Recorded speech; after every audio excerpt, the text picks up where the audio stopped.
Hi everyone, today we have the beautiful Char here and I'd like to show you some of the things that I like to have in place prior to riding the horse.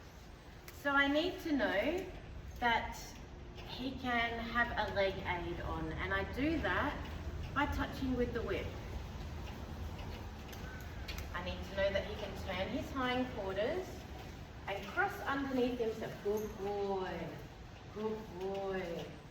Good boy. Now notice there's minimal stress when this happens. I don't want him to run away from the whip, and I also don't want him to, wince at the whip. I need to know that he can walk forwards with me and that he can walk backwards.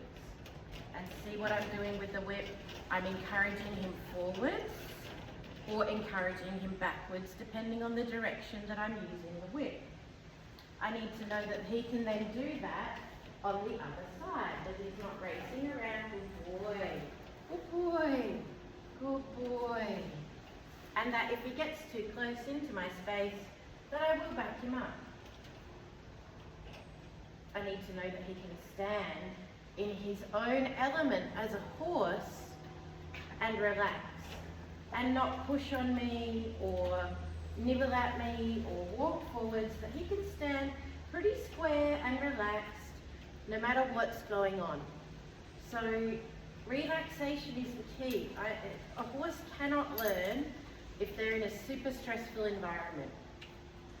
So sometimes it might be that I sit with the horse so that they know that my energy is the calming energy to help them become curious about the work.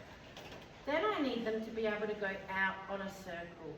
So when I say let's go out, I need them to be able to walk along with me, and then when I give the cue stop, they stop. And then I need them to be able to go out on a circle and out further on a circle. And then when I stop, they stop. And I don't have to be harsh on the lead. And then when I walk, they will then walk with me.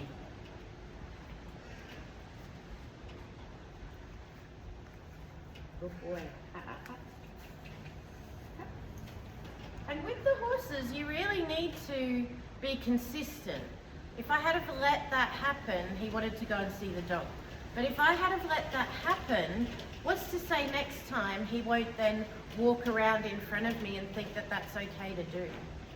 Particularly if I'm training horses to be school horses, I have to talk to the riders a lot.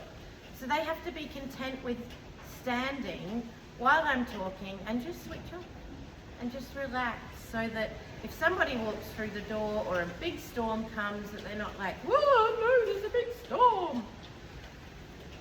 Okay, so we've got engaging and disengaging the hindquarters, and he's already asking for the next one. Should we move our shoulders over?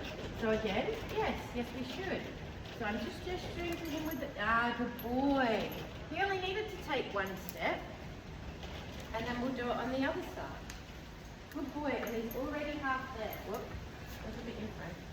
Good boy, good boy, good boy. And I'm not gonna let him walk through me.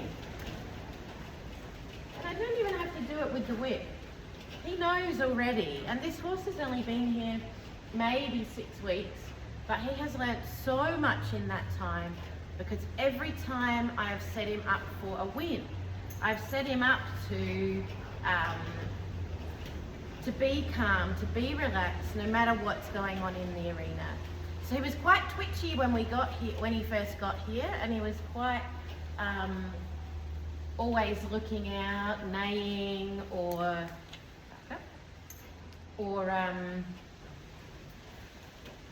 he was quite distracted by everything. But I have the dog up next to the camera that you can't see. I've got another horse in at the same time who's looking around and looking towards him.